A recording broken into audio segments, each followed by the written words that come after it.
Evangelho segundo o apóstolo João, capítulo 14, de 21 a 26.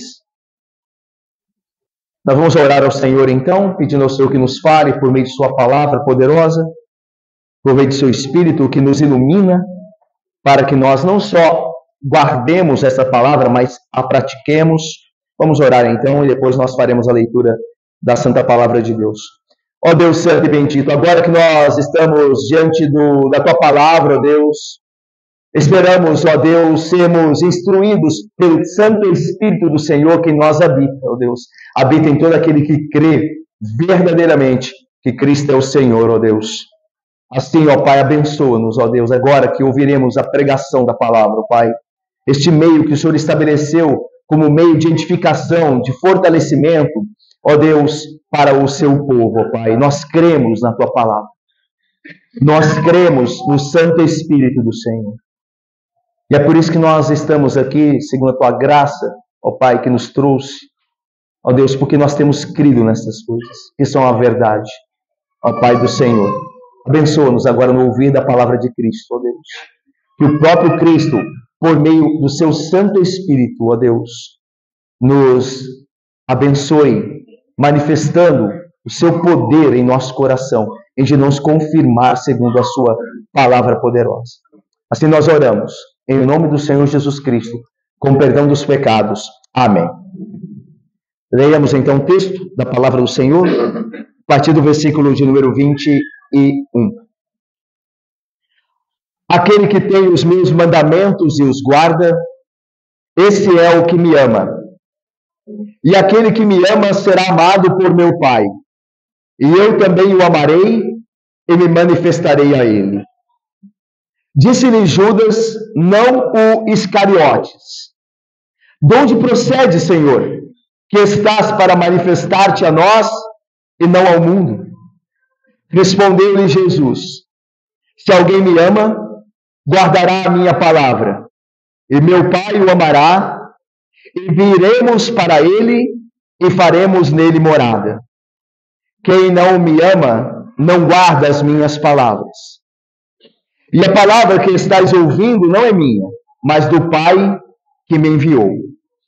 Isso vos tenho dito, estando ainda convosco. Mas o Consolador, o Espírito Santo, a quem o Pai enviará em meu nome, esse vos ensinará todas as coisas, e vos fará lembrar de tudo o que vos tenho dito. Irmãos, qual é a maior prova que alguém poderia demonstrar ao Senhor Jesus? Qual a maior prova de amor que alguém poderia demonstrar ao Senhor Jesus? Qual é a prova cabal, a prova derradeira, a prova final de que nós amamos a Cristo como professamos fazê-lo? Qual é a prova disso? É disso que o Senhor fala aqui, enquanto continua a confortar seus discípulos naquela quinta-feira, naquela noite de quinta-feira, que precedia imediatamente a sexta-feira, na qual ele mostraria, sim, o seu grande amor pelos seus discípulos, dando a sua vida por eles e por nós, que também o somos. O Senhor Jesus continua a consolá-los naquela noite com mais promessas, mas com também verdadeiros princípios que devem ser por nós também compreendidos e guardados. Vejam que o Senhor Jesus Cristo continua dizendo àqueles discípulos e apóstolos que estavam ali com ele, no versículo 21. Ele diz assim, e veja o que ele diz aqui, como isso é vital para nós aqui. O Senhor Jesus, o Rei Jesus, o Senhor de tudo e de todos, diz assim: aquele que tem os meus mandamentos e os guarda, esse é o que me ama. E aquele que me ama será amado por meu Pai. E eu também o amarei e me manifestarei a ele. O Senhor Jesus diz aqui a Lana, Leila, Diácono Felipe, que aquele que tem os seus mandamentos, ou aqui nas palavras de Cristo, os meus mandamentos, ter os mandamentos de Cristo aqui, irmãos, é compreendê-los. É, pela ação iluminadora do Espírito Santo, entendê-los corretamente. É ter sido anteriormente instruído nos mandamentos e compreendê-los. Compreendê-los verdadeiramente. E o crente que possui o Espírito Santo tem esta graça, ele compreende corretamente os mandamentos de Jesus. Mas veja que não é apenas compreender, é guardar. Ele diz: aquele que tem os meus mandamentos e os guarda, esse é o que me ama. E ele faz um anexo aqui no Senhor Jesus Cristo. E aquele que me ama será amado por meu Pai, e eu também o amarei e me manifestarei a ele. Irmãos, a ideia aqui, como poderia parecer, não é que o crente é quem inicia o relacionamento de amor entre ele, o Pai e o Filho, por meio da obediência aos mandamentos. Não parece que é isso que está dizendo aqui? Parece que somos nós, crentes, que iniciamos o relacionamento com o Pai e o Filho de amor. Então, como é que nós iniciamos? Nós guardamos e obedecemos, e aí seremos amados. Enquanto nós não amarmos e obedecermos os mandamentos de Jesus, nós não somos amados. Se nós fizermos isso, então o Filho nos amará e o Pai nos amará. Então parece que o início do relacionamento depende de nós. Se nós fizermos aquilo, então o Filho e o Pai farão isso. Não parece? O que está aí, né, Cláudia? Aquele que tem os meus mandamentos e os guarda, este é o que me ama. E aquele que me ama, porque tem os mandamentos e os guarda, será amado por meu Pai. E eu também o amo. Parece então que fica uma dependência da nossa obediência para que nós tenhamos o amor. Não parece? Mas não é. Não é porque toda a Bíblia, inclusive este Evangelho, já deixou claro que quem inicia o relacionamento com o crente é Deus. Veja o que diz João, no capítulo 15. E eu vou ler para vocês, não precisam ir lá. Aliás, vocês devem estar na mesma página. Se estiverem, é só comprar com os olhos aí. Capítulo 15, versículo 16, olha o que diz. Não fostes vós que me escolhestes a mim. Não foi vocês que começaram o relacionamento. Pelo contrário, eu vos escolhi a vós outros. Eu vos designei para que vades e deis frutos, e vosso fruto permaneça, a fim de que tudo quanto pedirdes a meu Pai em meu nome, ele vô-lo conceda. Não foram vocês que me escolheram. Pelo contrário, eu é que comecei um relacionamento com vocês de Jesus Cristo. Eu vos escolhi, eu vos amei primeiro. Aliás, o apóstolo João, que escreve esse evangelho, e também escreve suas cartas que nós temos conosco aqui na Bíblia, ele diz em uma das suas cartas, na primeira carta, diz assim: nós amamos a Deus e a seu Filho, porque Ele em seu Filho nos amou primeiro. Nós amamos porque Ele nos amou primeiro. Então veja, quando nós olhamos para esse texto, no versículo 21, desse versículo, nós já sabemos que não podemos entender aqui, embora pareça, mas nós não devemos entender aqui que fomos nós que começamos, Vitor, o relacionamento com Cristo. Não fomos nós.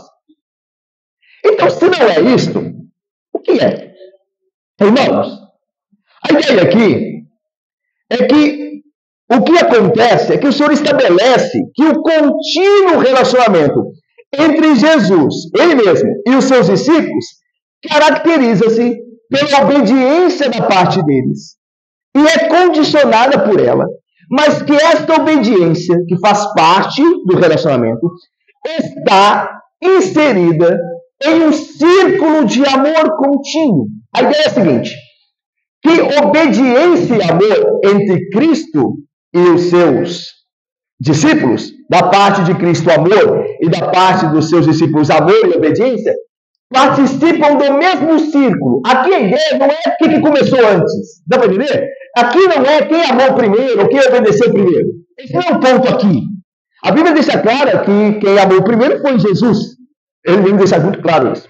Aqui a ideia de que o relacionamento de amor para com Cristo tem que ter obediência.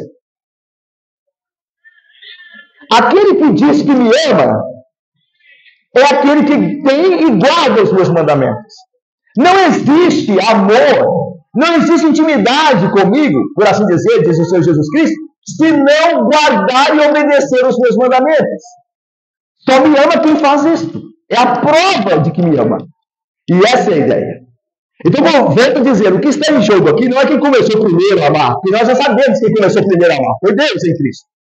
Mas a ideia aqui é que, uma vez amados por Jesus, nós vamos responder a este amor com obediência aos seus ensinos, aos seus mandamentos. E aí teremos mais amor ainda da parte dele. Essa é a ideia do círculo de amor que o cristão, ao qual o cristão pertence. E esse círculo de amor, essa comunhão de amor, envolve obediência da parte do crente. Se alguém diz estar em Cristo e não obedece, ele não está no amor de Cristo. Porque o amor de Cristo envolve a obediência daqueles que dizem que o amam. E esse é o ponto aqui. O Senhor Jesus aqui, então, estabelece isso. E qual que é a aplicação para nós? Irmãos, é a aplicação para aqueles que também estavam com Jesus aquela noite. A mesma aplicação. Guardar os mandamentos de Cristo é a maior prova de amor por Ele. Lembre-se, qual é a maior prova que alguém pode dar de amor a Cristo? Guardar os seus mandamentos. Essa missão, irmãos, é muitíssimo importante. E precisa ser continuamente repetida a todos os que creem em Jesus. A prova, irmãos, cabal de que somos verdadeiros discípulos não é conversar com frequência, com fluência, sobre coisas espirituais, sobre teologia. A prova maior não é esta. Nós vemos, às vezes, pessoas que conversam sobre teologia, gostam de discutir teologia. Vemos muitos que estão enganjados em redes sociais, conversando, falando de teologia o tempo todo. Mas isso não é a prova cabal de que estão no relacionamento de amor com o pai e com o filho. Ou nós achamos mesmo que Cristo realmente se importa com o quanto nós somos engajados em redes sociais? Você e eu acreditamos que isso importa alguma coisa a Cristo? Quantos seguidores nós temos? Quantas curtidas recebemos? Quantas pessoas nos seguem? Você acha que, quando nós estivermos diante de Cristo, isso contará alguma coisa? Não, não contará. E não são poucos que estão perdendo tempo com essas coisas, ao invés de obedecerem a Cristo, de estarem nesse relacionamento de amor e comunhão com Cristo. Bons sentimentos e desejos são inúteis se não estiverem acompanhados de ações. Bons sentimentos acerca do Evangelho, da teologia,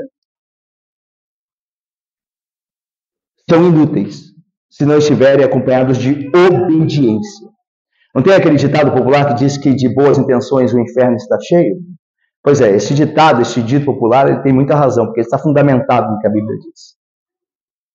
De boa intenção, de teólogos de plantão que não vivem, o inferno está cheio. Porque o que de fato define o amor por Cristo, estarmos no amor dele, é se guardamos e praticamos os seus mandamentos. Viver e praticar são as únicas evidências da graça, de que alguém foi alcançado pela graça. É interessante, né? As exigências do Evangelho são arrependimento e fé. As exigências do Evangelho para a salvação são arrependimento e fé. Alguém diga, e obediência? Obediência não é exigência. Obediência é evidência. Obediência não é exigência para a salvação. As exigências da salvação é arrepender-se e crer. E a obediência, pastor? A obediência é evidência de que você foi salvo mesmo. De que você realmente se arrependeu. De que você realmente creu. E se você realmente se arrependeu, realmente você creu, você produzirá, ou Cristo produzirá melhor na sua vida, obediência. É uma evidência que a graça te alcançou de fato, que ela te transformou de fato, que o seu cristianismo é verdadeiro, que ele é real, e que Cristo é poderoso em você. Fora isto, a nossa vida será inútil. O nosso cristianismo falso e não nos conduzirá ao céu. Uma vigilância diligente sobre os sentimentos, palavras e atos. Um constante esforço por viver de acordo com o padrão apresentado por Cristo. Essas são as melhores provas de que realmente o amamos. Entretanto, como nós temos deixado claro aqui, verdades como essa não podem ser mal entendidas ou pervertidas. Em momento algum devemos supor que guardar os mandamentos de Cristo pode salvar-nos. Nossas melhores obras estão repletas de imperfeição. Quando fizermos tudo aquilo que fomos capazes de fazer, ainda nos mostraremos servos fracos e inúteis. Lembram-se? Quando vocês tiverem feito tudo o que eu vos recomendei, vocês dirão, somos servos fracos e inúteis, porque fizemos apenas aquilo que era o nosso dever. Não é por obras que nós somos salvos. É pela graça que nós somos salvos mediante a fé. Porém, enquanto afirmamos um lado dessa verdade, não devemos esquecer o outro. A fé do Senhor Jesus deve ser sempre acompanhada de amável obediência à vontade dele. É a fé que nos salva, mas esta fé que nos salva produzirá em nós boas obras. Produzirá em nós obediência. A ideia é, se eu e você temos a fé que salva, e se formos por ela realmente salvos, então o que ela produzirá em nós? Naturalmente, obediência. Nós não obedecemos para sermos salvos. Nós obedecemos porque fomos salvos. Todo salvo obedece.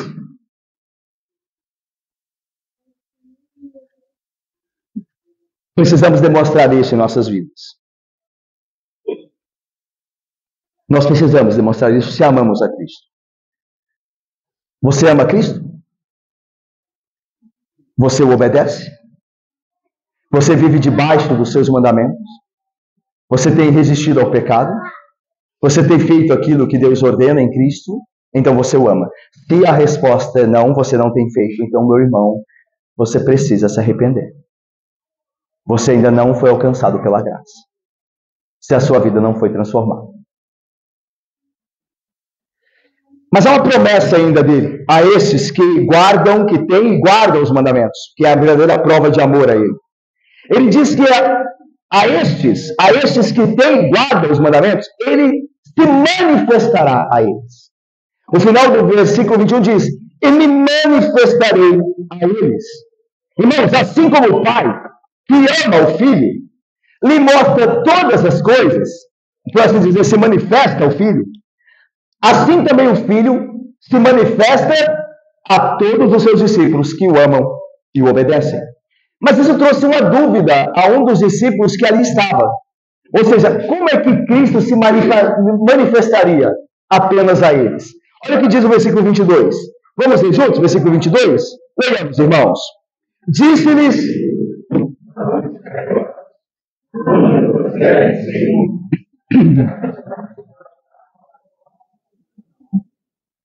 Disse-lhe Judas, como os irmãos bem leram, não, faz uma observação, o autor, o apóstolo João, não Iscariotes, não o traidor. Nessa altura, o traidor já não estava com eles. Lembram-se? Ele já tinha saído para fazer o que tinha que fazer. E ele saiu e eram trevas. Esse Judas é um dos outros apóstolos. Ele aparece na lista de Lucas 6,16. E em Atos 1,13, quando há a lista ali dos apóstolos, esse Judas, não Iscariotes, mas esse aqui aparece lá também. Ele é chamado Judas, filho de Tiago. Não confundir ele com o Judas da Epístola. O Judas da Epístola é o meio-irmão de Jesus Cristo. É outro Judas. Ah? Este Judas aqui fazia parte do colégio apostólico. Então havia dois Judas no colégio apostólico? O traidor e o filho de Tiago, que é esse, que está perguntando a Jesus. E é interessante, né? A ideia aqui de João não é provavelmente nos lembrar que não era Judas ou Iscariotes que falara isso, porque nós já vimos João narrar que Judas tinha saído. Então o autor atento, ele já está prestando atenção, ele sabe que não é o Judas Iscariotes, porque o Judas Iscariotes não está mais lá. Ele saiu do grupo, da reunião do grupo, daquela noite ali onde estavam ali ouvindo as palavras de Cristo.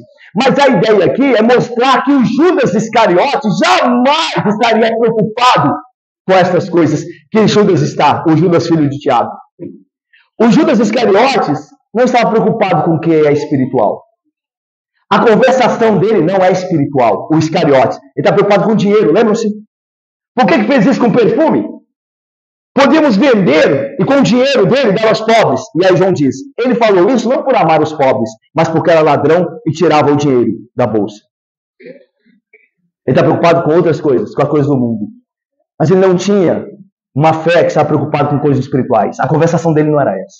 E é interessante, né? Qual é a nossa conversação? Irmãos, as pessoas, elas percebem estas coisas. Deus sabe muito bem. E as pessoas percebem. Porque o nosso coração estará cheio, e está cheio daquilo que falamos. Às vezes nós conversamos com pessoas que se apresentam, né, e professam a fé cristã, mas a conversação dela não tem nada de cristão. Ela não está preocupada com as coisas de Cristo. São sempre conversas fúteis. Essa é a nossa conversa. As pessoas crentes percebem essas coisas. Elas têm discernimento. Então não imagine eu e você que estamos enganando alguém. Pelo contrário, examinemos a nós mesmos e nos arrependamos. E peçamos a Cristo que venha encher o nosso coração com a sua graça, o seu poder e amor, para que então falemos de Cristo. E as nossas conversas tenham a ver com o seu reino. Porque essa era a conversa deste Judas que aqui estava. Estava preocupado como o Senhor haveria de se manifestar a eles, e não ao mundo. Judas Iscariotes não estavam preocupados com essas coisas. Nem mais lá estavam. Mas vamos lá. Versículo 22, então, como lemos, disse Judas, não Iscariotes: de onde procede, Senhor, que estás para manifestar-te a nós e não ao mundo? Irmãos, essa pergunta aqui de Judas, filho de Tiago, trata de como é que Jesus está para se manifestar a eles. De que maneira o Senhor se manifestará a eles, seus discípulos, e não ao mundo? Por que Judas faz essa pergunta? Irmãos, nós devemos lembrar que o judaísmo daquela época, e não só daquela época, né, mas também do Antigo Testamento, mas havia grande expectativa naquela época de Jesus com o reino messiânico. O rei, o Messias, o filho de Davi, estava para vir. E ele se manifestaria poderosamente, de maneira esplendorosa, e todo mundo veria, e todo mundo reconheceria como ungido de Deus. Essa era a expectativa que há de se cumprir, nós sabemos, na parousia, na segunda vinda de Cristo. Lá todo olho verá, todo joelho se dobrará, e toda língua confessará que Jesus Cristo é o Senhor, para a glória de Deus Pai. Então, havia essa expectativa. E Judas está a não entender como é que Cristo há de se manifestar, sendo ele quem é, de uma maneira em que o mundo não verá, mas os discípulos verão. Deu para entender? Se nós sabemos que o Messias há de se manifestar no seu reino de maneira esplendorosa e todo mundo verá, como é que o Senhor diz que há de se manifestar a nós apenas e não ao mundo? Aliás, meus irmãos, esta é uma verdade que está, de fato, na palavra. Lembra que Jesus diz assim: vocês me verão, mas o mundo não mais me verá. E agora ele diz: eu me manifestarei a vocês. Aí essa é a pergunta de Judas: Senhor, como é que a manifestação do Senhor pode ser exclusiva a nós e não ao mundo, uma vez que o Messias há de se revelar ao mundo, na sua glória, no seu reino final, no seu reino consumado? Irmãos, o Senhor Jesus Cristo não nega aqui essa manifestação apocalíptica, tá? Ele não está dizendo que ele não há de se revelar, por fim, a todo mundo. que o mundo inteiro verá em glória. Isso há de acontecer. Aliás, isso é dito por Jesus Cristo lá em João 5, 28 e 29, e em João 6, 39 e 40. Ele fala desse aspecto da vinda do Filho do Homem em glória. Mas a ideia aqui, meus irmãos, é que essa manifestação da qual ele fala é uma manifestação que acontece num círculo de amor que pertence ao que estão aqueles que têm e guardam os mandamentos de Cristo. Aqui uma manifestação particular, não é aquela manifestação da parousia, aquela última manifestação no fim dos tempos, de glória e poder, e aí sim, todos verão a Cristo. E todos, de fato, reconhecerão a glória dele. E nós esperamos esse dia. Nós oramos, venha o teu reino. Não é você? Mas essa manifestação aqui não é disso que está falando, é outra manifestação. É aos seus discípulos, especificamente aqueles que têm crido em seu nome, aqueles que têm guardado a sua palavra, observado os seus mandamentos. É maravilhoso notar, irmãos, aqui, e veja o que Jesus diz, versículo de número 23, a resposta de Cristo. É maravilhoso anotá-la. Vamos lá, vamos ler juntos, 23? Leiamos. Respondeu...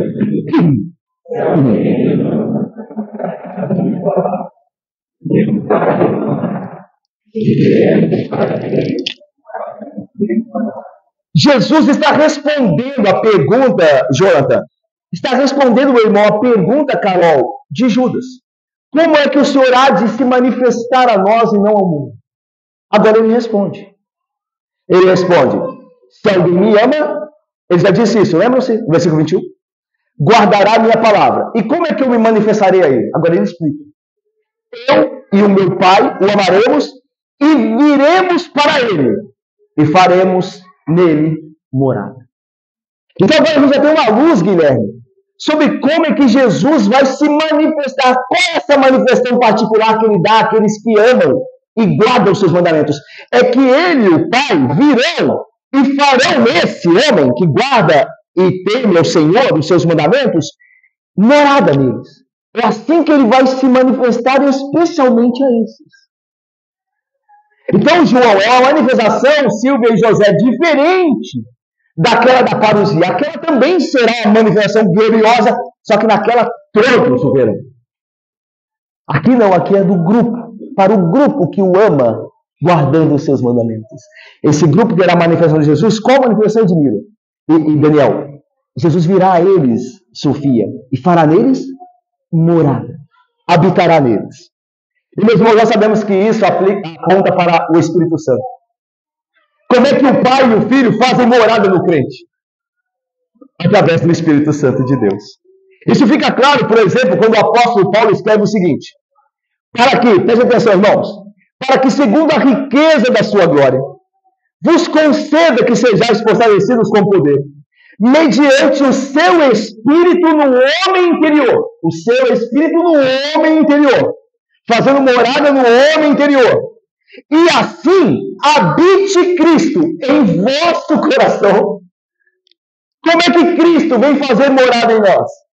Através do Espírito dele, habitando no homem interior. E assim, Cristo faz morada em nosso coração, diz Paulo em Efésios 3, 16, 17. Essa, então, é a manifestação de Cristo, que antecede aquela manifestação final a todos. Essa é a manifestação ao grupo daqueles que o amam.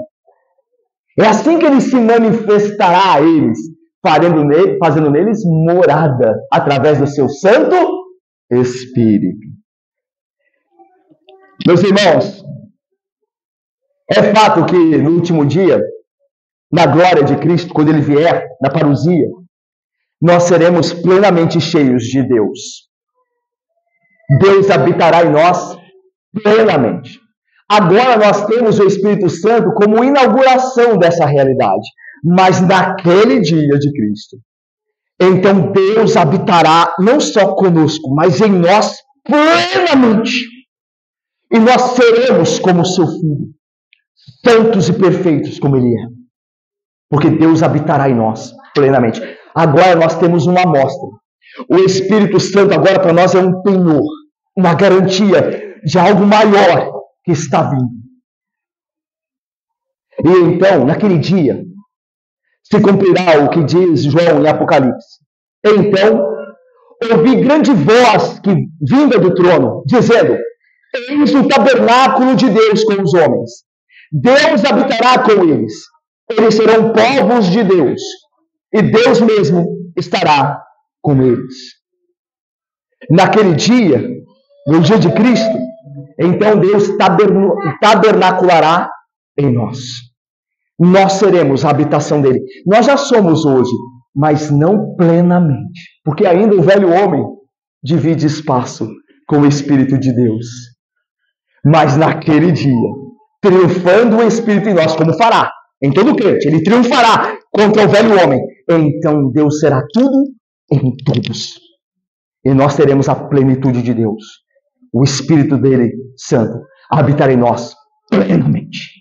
E não haverá mais velho homem, mas uma nova criatura consumada. E então não haverá mais pecado. Sabe os pecados com os quais nós lutamos? E pelos quais nós choramos? E dos quais nós nos envergonhamos diante de Deus hoje? Todo dia. Não haverá mais. Não haverá mais Paulo. Não haverá mais Paulo jamais. Aquele Paulo antigo jamais. Aquele desobediente Paulo, ingrato Paulo, não mais haverá. Mas haverá Cristo plenamente. E nós seremos como Ele é. E nós vamos refletir perfeitamente a sua glória. E nós não mais sofremos em nossos pecados. E nós não mais desagradaremos a Deus de forma alguma. E nós não mais deixaremos de ter prazer em Deus, porque Ele será o nosso prazer eternamente. É por isso que nós oramos: venha o teu reino. Venha habitar plenamente em nós. E naquele dia, isto acontecerá. E nós finalmente estaremos livres de nós mesmos. Finalmente. Finalmente. Cristo será tudo em todos. Que promessa, irmãos. Que promessa. O Senhor há de se manifestar aos que amam e o obedecem. Que indizível conforto, uma alegria perene que nenhum outro homem, senão aquele que ama o Senhor Jesus Cristo e o obedece, podem ter e terão da parte de Deus. Nós podemos desfrutar mais do céu agora, nesta vida, do que muitos crentes podem imaginar. Veja, naquele dia nós seremos habitados pelo Espírito plenamente, mas não quer dizer que nós já não somos agora. Agora nós já podemos, de fato, desfrutar de uma bênção que foi inaugurada. O Espírito de Deus está em nós. Jesus veio fazer morada em nós. E quanto mais nós o amamos pelo seu poder e graça que opera em nós, e quanto mais nós o obedecemos, mais o Espírito vai tomando conta de nós, mais nós vamos tendo prazer em Cristo, mais nós vamos vendo a glória dele, mais dele será a nossa satisfação, mais dele será a nossa alegria, mais dele nós teremos mais e mais. Esta graça, esta alegria, esta bem-aventurança inigualável é dada a todos aqueles que têm o mandamento e no poder de Cristo o observam. A estes, Jesus Cristo se manifestará. Que glória! Ele preencherá o seu vazio. Sabe esse vazio que você sente? Essa tristeza que às vezes nós sentimos é porque nós não temos dado ou nos dado ao amor e à obediência a Cristo Jesus. É por isso que muitos crentes vivem uma vida vazia, uma vida triste, uma vida, muitas vezes, que os encaminha à idolatria de falsos deuses, como Israel, o povo de Deus, procurou. Buscando prazer em dinheiro, consumismo, sexo e o que for. Mas é uma vida vazia, uma vida seca. Mas, meus irmãos, há aqueles que amam a Jesus Cristo e têm os seus mandamentos e os guardam.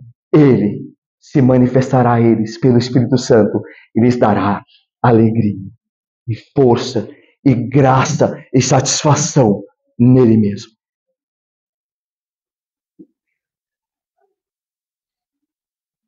a nossa tristeza, a nossa apatia espiritual, tem resposta, tem cura. Amar a Cristo, obedecendo os seus mandamentos. Faça isso. E você terá alegria, vida e luz. Vamos para a parte final. Versículo 24 a 26.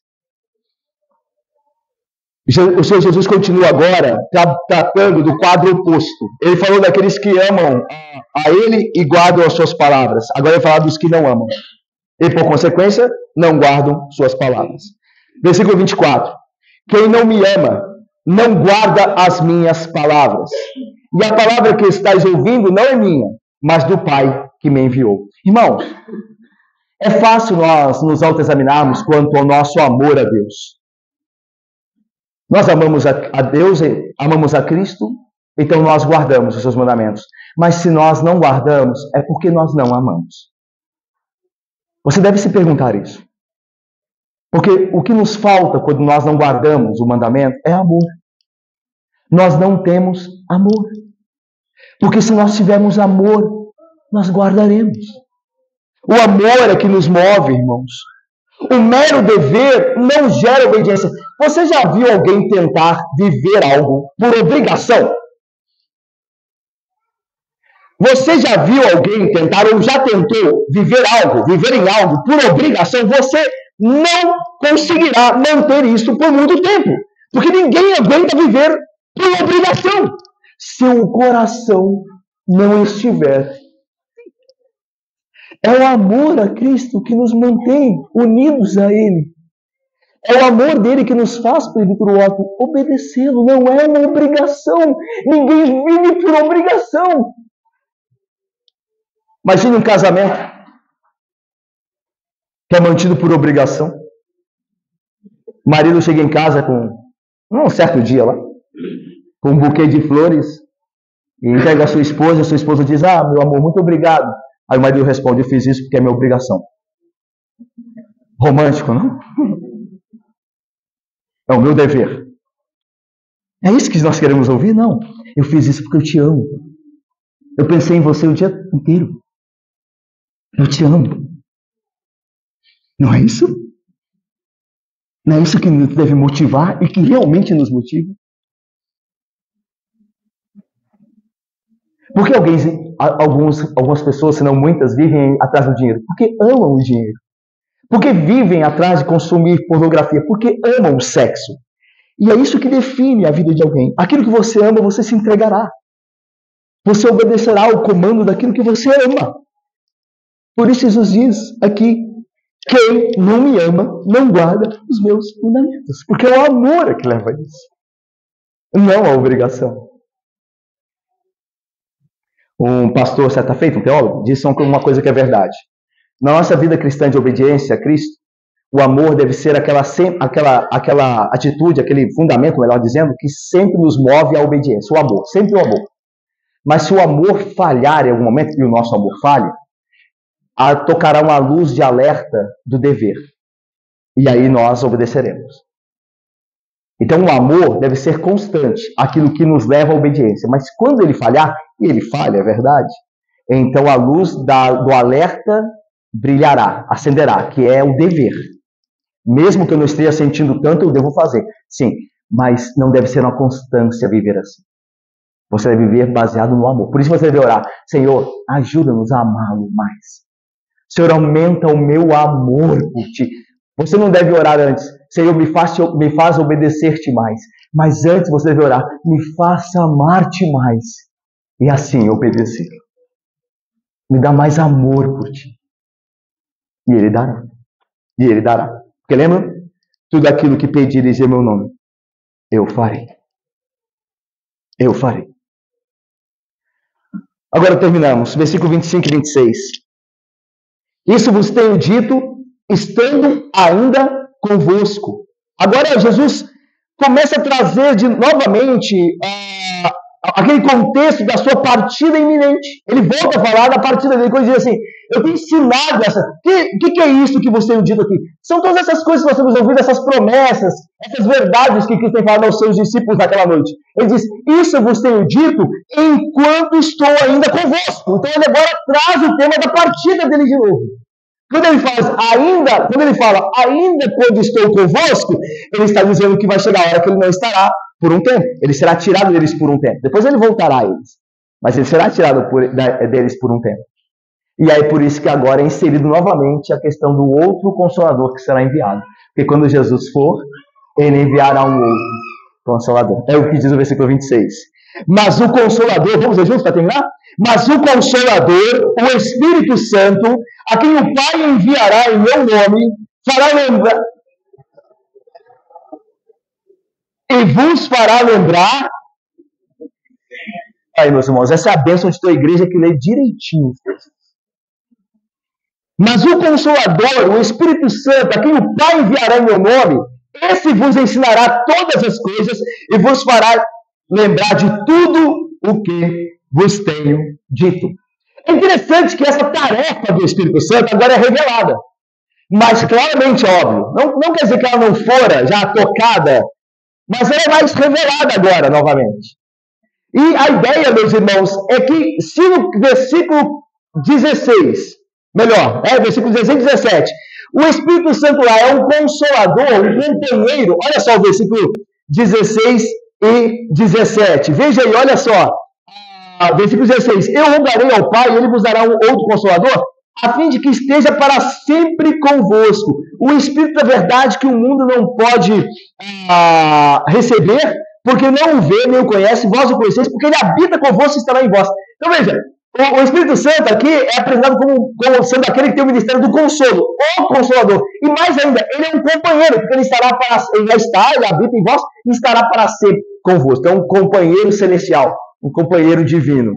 Mas agora é revelado um outro ministério do Espírito Santo, que diz assim, ele vos ensinará. Então é o que os teólogos chamam de ministério docente do Espírito. Porque quem ensina é o docente. Ele vos ensinará todas as coisas e vos fará lembrar de tudo quanto vos tenho dito, ou o que vos tenho dito. É interessante, eu vou caminhando para o final aqui, que os discípulos, eles necessitavam de serem ensinados e lembrados. Por quê? Porque nós já vimos várias vezes aqui a dificuldade deles de entender as coisas. Vemos? Nós já vimos aqui, né?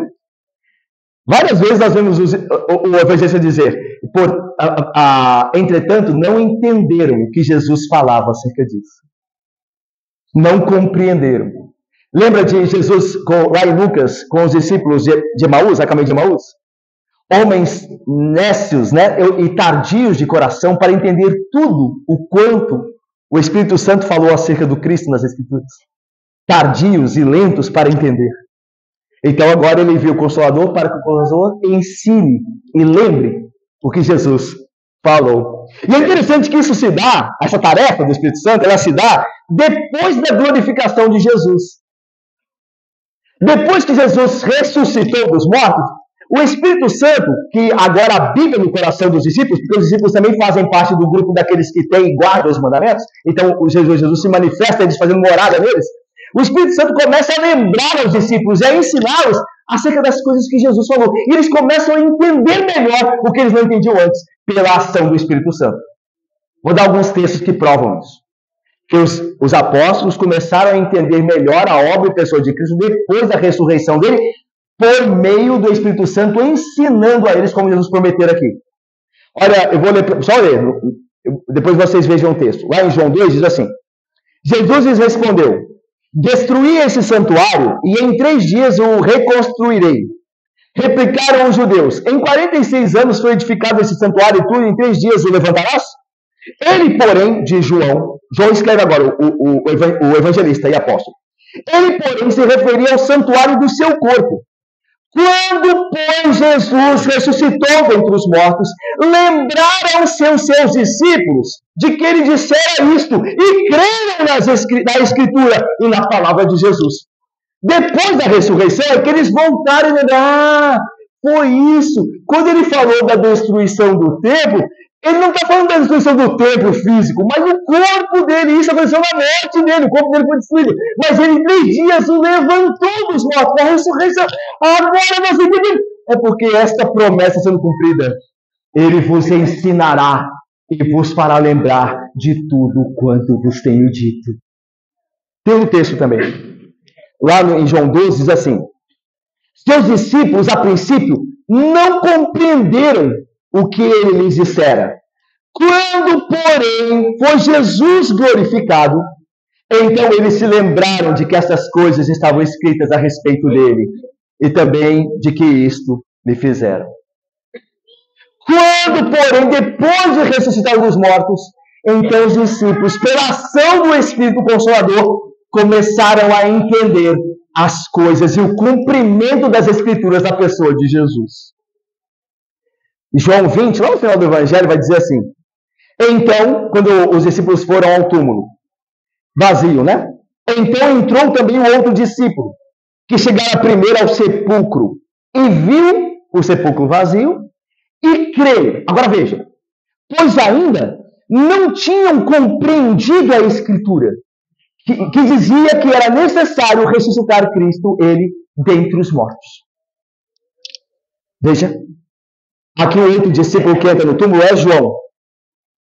João entra no túmulo e vê o túmulo vazio. E quando ele viu, o Espírito Santo, o Consolador, que ensina e faz lembrar, ensinou a João e fez lembrar a ele que Cristo, que as Escrituras diz que Cristo não poderia ser detido pela morte, que ele venceria a morte. Então ele creu naquela hora, porque o Espírito Santo o ensinou, segundo as Escrituras, o que estava acontecendo. Portanto, e é por isso que esse texto, essa promessa, ela não diz respeito a todos nós crentes. É muito comum ler esse versículo, que ele enviará um Consolador, e ele vos, como diz aqui, ele vos ensinará todas as coisas, e vos fará lembrar tudo quanto vos tenho dito, pensando em nós todos, na igreja como um todo, mas não é.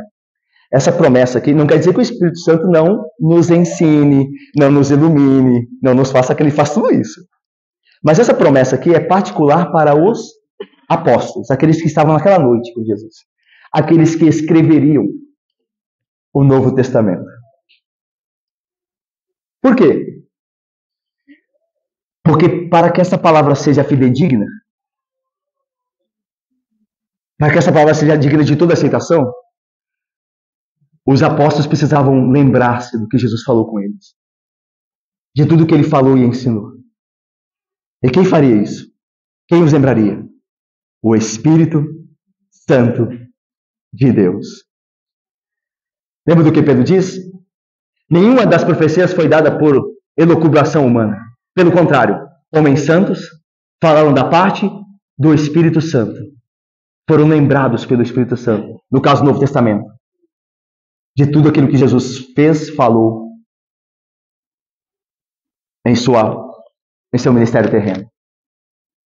Então essa promessa tem a ver com os apóstolos, porque eles estão sendo lembrados pelo Espírito, eles seriam lembrados pelo Espírito de tudo que Jesus fez e falou, para que eles pudessem registrar e serem testemunhas fidedignas. E qual que é a aplicação para nós? Aí você fala assim, bom, já que essa promessa é só para nós, não tem aplicação nenhuma para mim. Claro que tem. Claro que tem. Qual que é a aplicação para nós? É que eu e você podemos crer plenamente no registro do Novo Testamento. Porque quem fez aqueles homens que escreveram este livro que temos em mãos foi o Espírito Santo de Deus. Qualquer estudo da Bíblia, do Novo Testamento, que não contemple a ação do Espírito Santo, ensinando e fazendo lembrar os homens que escreveram tudo o que Jesus fez perfeitamente, esse estudo é falho. Homens santos escreveram sim e falaram, mas da parte do Espírito Santo, ensinados por ele. Então, toda vez que eu leio a Bíblia, Laura, eu estou lendo a palavra do Espírito Santo de Deus, não só de homens. Homens escreveram, homens como eu e você, mas aqueles homens que escreveram a Bíblia foram ensinados pelo Espírito de Deus, foram guiados por ele, para que tudo que tivesse aqui fosse verdade, como é de fato. Não há erro aqui, porque o Espírito Santo é que escreveu a Bíblia por meio daqueles homens a quem ele ensinou, instruiu e guiou na escrita, na revelação inspirada. Você pode crer e deve crer em tudo que está aqui. Você deve amar esse livro, Emily, mais do que tudo na sua vida, Emily, mais do que tudo. Porque quando você abre esse livro e o lê, Deus fala contigo neste livro. O Todo-Poderoso Deus, o Cristo bendito, fala conosco por meio do seu Espírito, que ensinou aos apóstolos tudo quanto eles deveriam testemunhar e registrar no Santo Livro de Deus. Que Deus nos abençoe a amar a santa lei de Deus acima de todas as coisas e a crer nela como só ela merece ser crida. Amém, irmãos.